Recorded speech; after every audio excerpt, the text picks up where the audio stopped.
Right, news and details. స్విట్జర్లాండ్లోని Zurich సమావేశంలో CM Chandrababu పాల్గొన్నారు. ఎన్నో తెలుగు అసోసియేషన్లు ఎన్టీఆర్తో కలిసి ఉన్నారన్నారు. 4 కోట్ల మంది ఎన్ఆర్ఐలు విదేశాల్లో ఉన్నారని చెప్పారు. విజన్ 2020 అంటే కొందరు తనని 420 అన్నారని, ఆనాడు ఐటీ తిండి పెడుతుందా అన్నారని చంద్రబాబు గుర్తు చేశారు.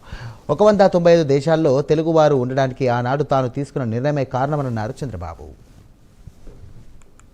జీవితంలో ఎన్ని జన్మలెత్తి మీకు సేవ చేసినా మీ రుణం తీర్చుకోలేం.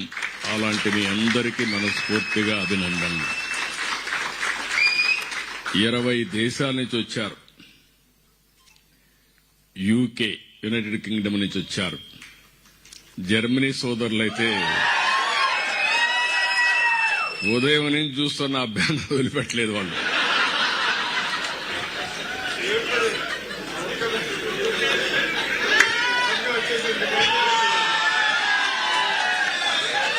గుడ్.